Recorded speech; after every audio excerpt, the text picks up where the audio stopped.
Sudamérica, en algún momento del siglo XV o XVI. Según una antigua leyenda colombiana, el cacique de los muiscas llevó a cabo una singular ceremonia religiosa. Tras ser desnudado completamente, su cuerpo fue rociado con polvo de oro.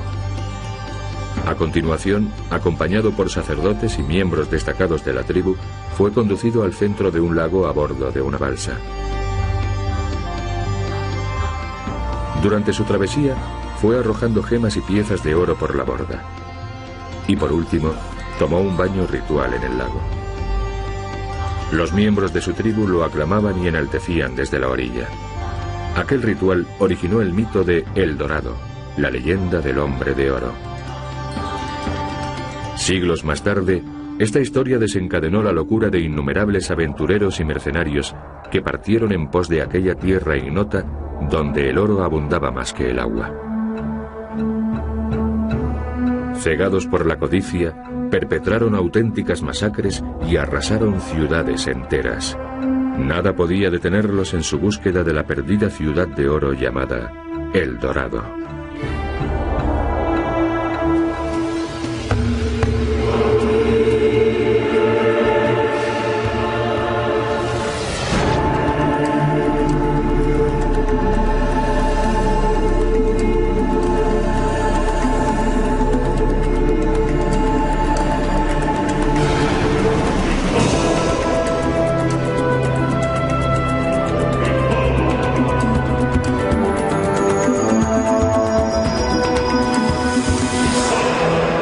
Secretos de la arqueología. El Imperio Dorado de los Incas.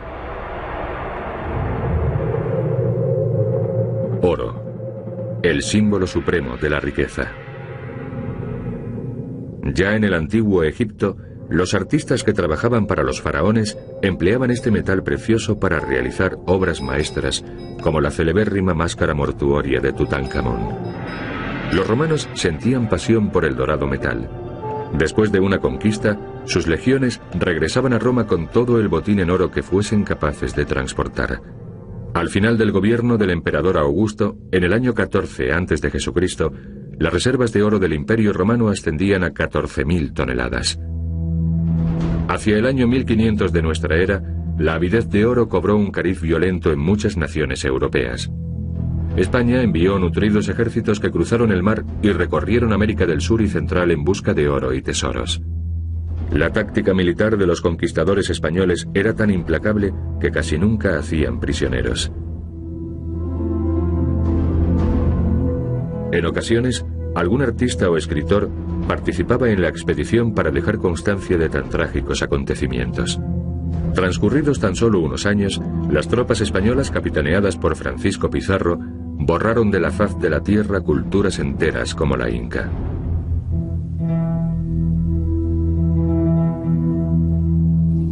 ¿Quiénes eran los incas? Sus orígenes se pierden en la noche de los tiempos. No obstante, según una teoría actual, los incas, como todos los pueblos precolombinos, eran descendientes de los asiáticos que hace unos 40.000 años emigraron a través del estrecho de Bering, aprovechando la gruesa capa de hielo que comunicaba ambos continentes. Tras ganar las regiones septentrionales del continente hace unos 24.000 años, aquellas gentes comenzaron a trasladarse hacia el sur. Gracias a una serie de utensilios líticos hallados recientemente, sabemos que los pioneros arribaron a Perú hace unos 18.000 años. En las más altas cumbres de los Andes, fundaron una poderosa y avanzadísima civilización. Cómo lo lograron sigue constituyendo un enigma. El vocablo quechua, inca, significa gobernante, caudillo.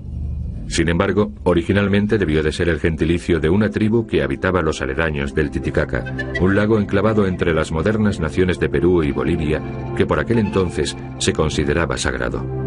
La gran masa lacustre, que se sitúa a una altura de 3.800 metros sobre el nivel del mar, es el lago navegable de mayor altitud del globo. Posiblemente, el paisaje siga siendo tal y como lo conocieron los conquistadores. Los indios que aún pueblan estos parajes continúan navegando en balsas idénticas a las de sus ancestros. Sus embarcaciones están confeccionadas con totora, una variedad de caña silvestre que crece a orillas del Titicaca. Las balsas no son nada duraderas. Al cabo de solo 2 años, la totora se encuentra tan empapada que la embarcación se torna ingobernable y cae en desuso. Como sus antepasados, los indios siguen sirviéndose de la totora para fabricar sus viviendas, lechos y prácticamente todos sus enseres domésticos. Y por increíble que parezca, el mismísimo terreno sobre el que se asentó la población indígena se creó apilando numerosas capas de totora que con el decurso de los siglos fueron conformando islotes flotantes.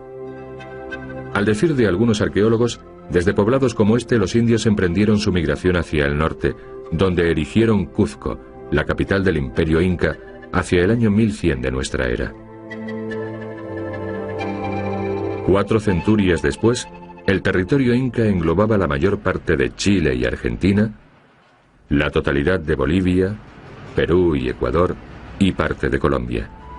Su población ascendía a 20 millones de almas. La metrópoli de aquel vasto imperio era la ciudad de Cuzco, edificada en un fértil valle volcánico del corazón de los Andes. Se la consideraba un lugar sacro, un centro de poder. Todas las arcaicas leyendas incas tienen aquí su arranque. Originalmente la urbe se proyectó con la silueta de un jaguar, un animal sagrado de la mitología inca. Su cabeza la componía una ciudadela llamada Sacsayhuamán, que albergaba hasta 5.000 guerreros. En el imperio del Inca, todo pertenecía al Estado. No se usaba el dinero, pero el pueblo tenía la obligación de pagar una especie de impuesto, la mita, trabajando sin remuneración para el Estado.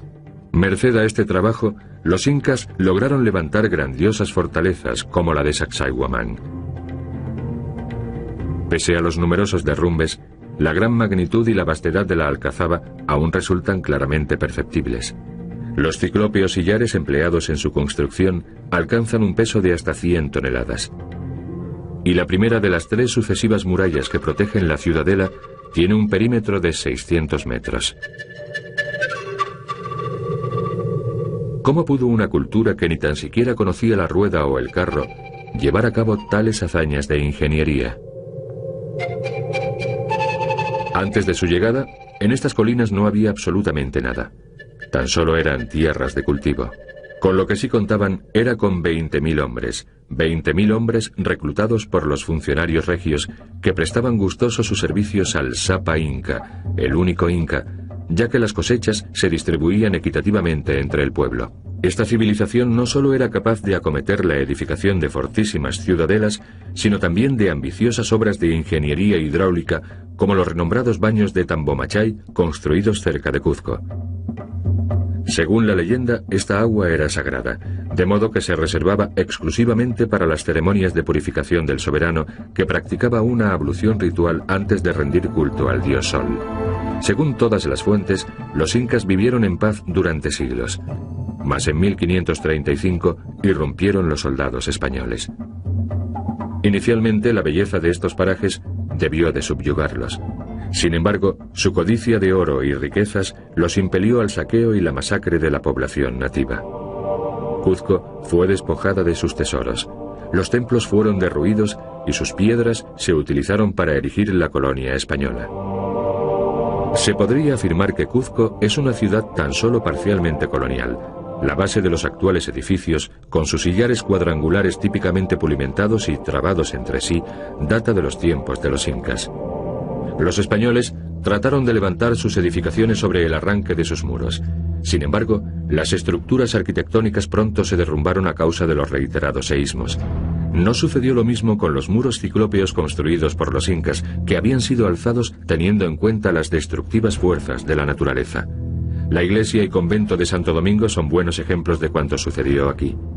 Se levantaron sobre el antiguo Templo del Sol, Coricancha, es decir, el recinto de oro, el santuario más destacado de Cuzco. Desgraciadamente poco pervive de su antiguo esplendor, excepción sea hecha de algunos muros de contención y unas pocas terrazas. Recién construido, sin embargo, el Templo del Sol ocupaba una superficie cuadrangular de 160.000 metros cuadrados. En su recinto se encontraban la Pampa del Sol, el Llano del Sol y el Jardín del Sol, ornado con estatuas áureas de tamaño natural que representaban flores, plantas y animales. Sus muros estaban cubiertos por 700 hojas de oro de casi 2 kilos cada una. Y en su interior se custodiaban magníficas riquezas, entre las que se contaban las momias reales, ataviadas con ropajes de vivísimos colores, adornadas con joyas, y los rostros embellecidos con láminas de oro. Buena parte de esos tesoros hoy se expone en el Museo del Oro de Perú, en Lima. Aquí podemos obsequiarnos con su belleza, pero no podemos por menos de evocar la desenfrenada pasión que obligó al hombre a cometer los crímenes del asesinato y el latrocinio.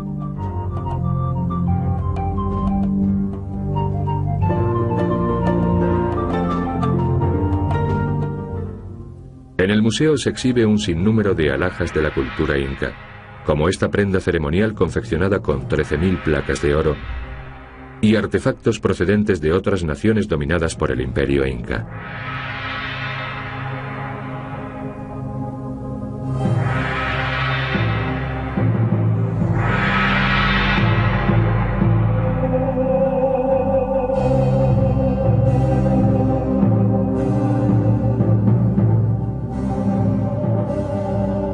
Los españoles se quedaron admirados al contemplar la forma en que los incas habían erigido sus monumentos.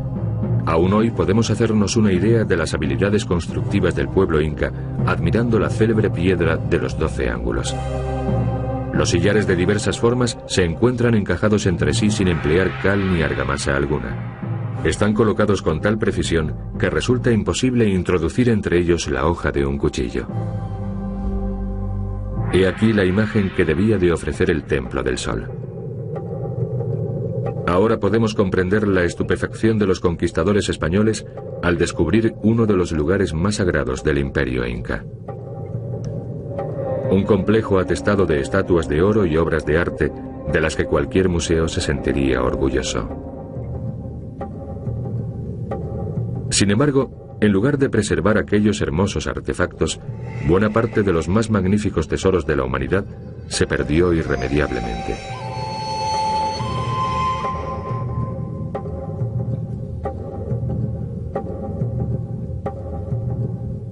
Los españoles fundieron casi todas las piezas para acuñar los pesos de oro que enviaban a España. Los moradores de Cuzco no corrieron mejor suerte.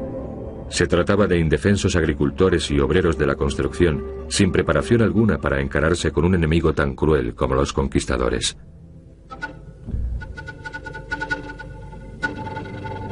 La mayor parte de la población fue masacrada, ya que los españoles torturaron y se encarnizaron con los cuzqueños para sonsacarles el lugar donde el único inca había escondido sus tesoros. Los españoles estaban convencidos de que los incas habían atesorado sus riquezas en ciudades ocultas entre las montañas andinas. Una de aquellas poblaciones permaneció olvidada durante siglos hasta que el historiador estadounidense Hiram Bingham la descubrió en 1911. Se trataba de la ciudad perdida de Machu Picchu. Su hallazgo suscitó diversas dudas. ¿Qué función tenía Machu Picchu en la época de la conquista? ¿Por qué no la encontraron los españoles? ¿Fue realmente el último reducto de los incas? Por el momento, estas preguntas carecen de respuesta.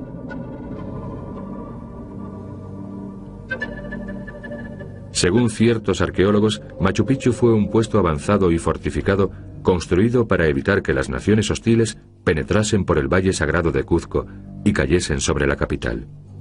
Para otros, se trataba de un complejo sagrado, la sede de las vírgenes consagradas al dios Sol. Aquí se alza un templo elevado en su honor. Quizá el santuario se emplease a sí mismo como observatorio astronómico.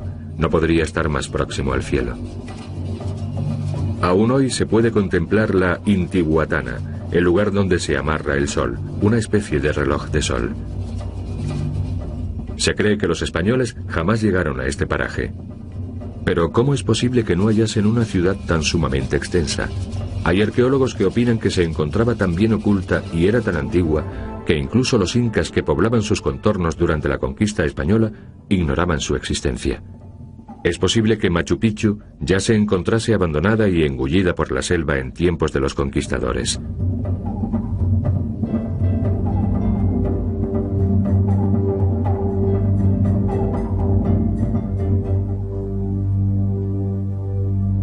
Pero algo sí es seguro. Pese a su halo de misterio, Machu Picchu no es la legendaria tierra de El Dorado.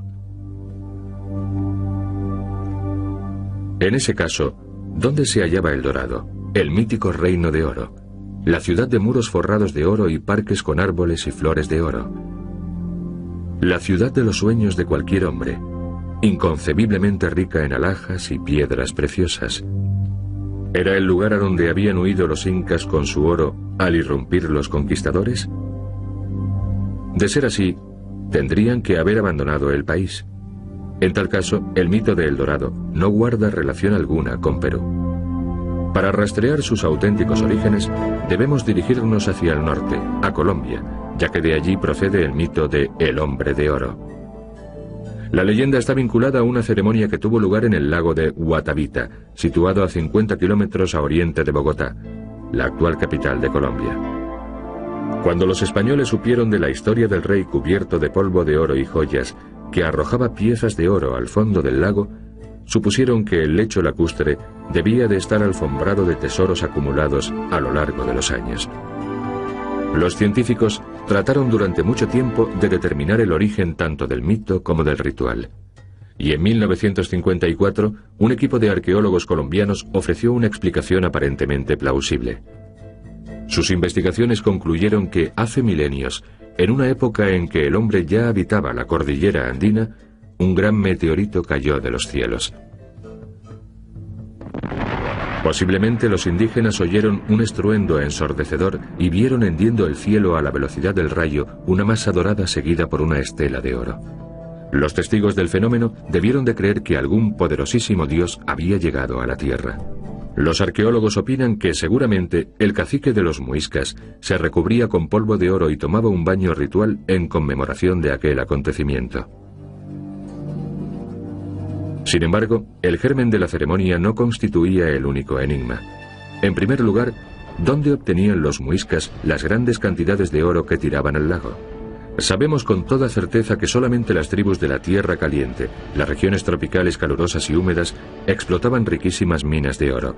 Sin embargo, en la meseta de Bogotá, donde habitaban los muiscas, no hay trazas del metal precioso. Siendo así, ¿cómo es que a aquel pueblo le sobraba el oro hasta el punto de permitirse el lujo de arrojarlo a las heladas aguas del lago? El enigma quedó resuelto gracias al hallazgo de unas minas abiertas en las montañas del oeste de Bogotá. Datan del período muisca y contienen sal gema, la misma que empleamos para cocinar. En aquellos tiempos se trataba de un mineral tan sumamente escaso que los pueblos indígenas lo valoraban más que el oro. Los muiscas vendían sus tortas de sal por todo el territorio de la moderna Colombia, lo cual les reportaba pingües beneficios. Gracias a este comercio, los muiscas podían adquirir aquel metal de reflejos dorados. Y sus diestros artesanos modelaban esta maravillosa sustancia para conferirle un millar de prodigiosas formas. Aún hoy podemos admirar estos bellísimos artefactos pertenecientes a la extraordinaria colección del Museo del Oro de Bogotá. A raíz de la inauguración de este museo en 1939, Colombia logró detener el flujo de tesoros que salían de sus fronteras y salvaguardar así su acervo artístico. En sus salas se conservan momias y artesanía realizada en oro por la cultura muisca, así como por otras tribus que practicaban la orfebrería, como por ejemplo los inúes, célebres por sus zarcillos en forma de abanico, los tolimas y los quimbayas, cuyos artífices realizaron una inmensa variedad de preciosísimas piezas, y los calimas, que fabricaban grandes pectorales, diademas y prendedores o broches. A la vista de tanta belleza nos preguntamos quién lucía tales alhajas, ¿solamente los caciques o los guerreros? ¿O quizá las mujeres también suspiraban por adornarse con ellas como hoy en día? Los estudiosos dedicados a este período concluyen que las féminas jamás llevaban tales adornos, que se reservaban exclusivamente para el ornato de sacerdotes y dignatarios. La joyería tenía una importante significación ritual y religiosa. Las figuras fantásticas representan personajes sobrenaturales que, según creían los pueblos precolombinos, ejercían su influjo sobre la vida terrena. Las máscaras con que se cubrían los rostros de los difuntos tenían por fin prolongar su vida tras la muerte. Las diminutas y estilizadísimas efigies de animales, especialmente de aves, se ofrendaban a las divinidades para propiciar la fertilidad de la tierra y obtener abundantes cosechas. Entre estas asombrosas joyas, algunas entrañan ciertos misterios. Los estudiosos sostienen que sus siluetas perfectamente estilizadas tan solo serían concebibles para un ingeniero aeronáutico de nuestro tiempo. ¿Cómo pudieron realizarse hace más de un milenio? Los artefactos de oro que la nobleza y la clerecía empleaban en vida acompañaban a sus momias en el mundo de ultratumba. Los finados se inhumaban en hipógeos, es decir, dependencias subterráneas. El cadáver se introducía en la tumba junto con un ajuar compuesto por alhajas y útiles cotidianos, a fin de que el alma se encontrase más cómoda durante su travesía al más allá. Los dioses recibían infinidad de piezas de oro como ofrenda. Una de ellas se consideraba una obra maestra del arte orfebre. Se trata de una balsa de oro y esmeraldas labrada para el cacique de Guatavita, y unos agricultores la hallaron fortuitamente en 1969 en una caverna cercana a Bogotá. El personaje sentado en el solio es el Dorado, el hombre de oro, aguardando el momento de sumergirse en las sagradas aguas del lago y así adquirir poderes divinos. La escena representa asimismo a varios hombres arrojando al agua ofrendas de oro. Lo más posible es que se trate de los sacerdotes y nobles que escoltaban al cacique. ¿Son estos entonces los tesoros hundidos en el lago de Guatavita? La respuesta, por desgracia, es no. Desde los tiempos de la conquista española, millares de aventureros se han zambullido en sus aguas tratando de dar con el oro. Ha habido incluso quienes han pretendido drenar el lago, pero jamás se ha descubierto suficiente oro como para que tales esfuerzos mereciesen la pena. El museo acoge asimismo joyería producida por orífices, orfebres, taironas, otro extinto pueblo colombiano. Estos fabricaban magníficos objetos como pectorales con forma de serpiente o ranas que se tenían por sagradas y se consideraban talismanes. La cultura tairona fue una de las últimas civilizaciones precolombinas. Vivían aislados en la Sierra Nevada de Santa Marta, una cordillera de la región septentrional de Colombia a casi 5.000 metros de altitud. Fue aquí donde las ya leyendas recogidas por los historiógrafos españoles acerca de El Dorado se entremezclaron con mitos sobre misteriosas ciudades perdidas en la jungla, por donde corrían arroyos rebosantes de pepitas de oro. Una de estas ciudades era Chairama, en la actualidad un yacimiento arqueológico conocido como Pueblito. En este lugar, los indios taironas empedraron kilómetros y kilómetros de senderos para facilitar el tránsito entre las diversas aldeas.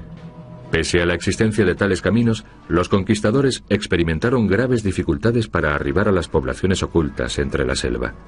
La maraña de árboles y otras plantas selváticas los sumía en la oscuridad, de tal modo que les resultaba imposible orientarse. Y claro está, además corrían el riesgo de perecer a causa de las picaduras de arañas y serpientes y la ponzoña de las ranas venenosas. Lo que más temían, no obstante, era el hambre.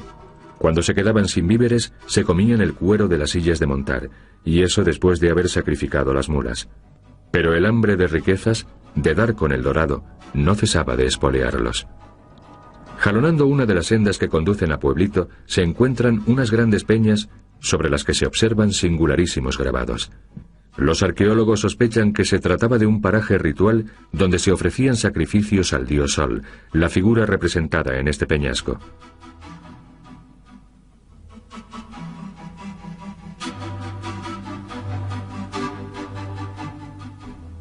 Chairama acogió en tiempos varios miles de pobladores que vivían en chozas de madera y paja construidas sobre círculos de piedras. Un sistema de atarjeas evacuaba el agua de la ciudad, previniéndose así eventuales inundaciones. Se podría pensar que este es uno de esos riachuelos desbordados de oro que protagonizan las leyendas y las pinturas indígenas. Sin embargo, los reflejos dorados no se deben al oro, sino a la presencia de mica, un mineral de similares cualidades reflectantes. Irónicamente, los nativos lo llamaban oro español. Estos son los herederos del pueblo tairona que habitaba la arcaica ciudad. Pertenecen a la tribu llamada Kogi. Los Kogi conservan ciertas costumbres y tradiciones legadas por sus ancestros. Los taironas temían que los españoles llegasen inopinadamente y no dejasen tras de sí más que un rastro de muerte y destrucción. Para evitar verse sorprendidos, los Tairona solaron las vías de acceso a la población con losas pulimentadas sobre las que resonaban las pisadas de hombres o bestias. Después de 500 años, estas piedras siguen cumpliendo con su cometido original. Desgraciadamente, esta señal no bastó para salvar a los Tairona, de modo que acabaron corriendo idéntica suerte que las restantes culturas precolombinas, para quienes el mito de El Dorado no supuso sino inenarrables padecimientos. La búsqueda de El Dorado supuso la debacle para unas poblaciones indígenas que trataban de desarrollar su civilización. Fue una verdadera desgracia que acabasen siendo víctimas de unos hombres poseídos por una irrefrenable codicia. Aunque El Dorado jamás se encontró, la búsqueda aún no ha cesado. Los artefactos y alhajas áureas que sobrevivieron a aquellas antiguas civilizaciones impelen a los Indiana Jones de nuestro tiempo a abrirse paso a machetazos por las selvas sudamericanas en pos de la ciudad perdida de los sueños del hombre. La leyenda de El Dorado pervive.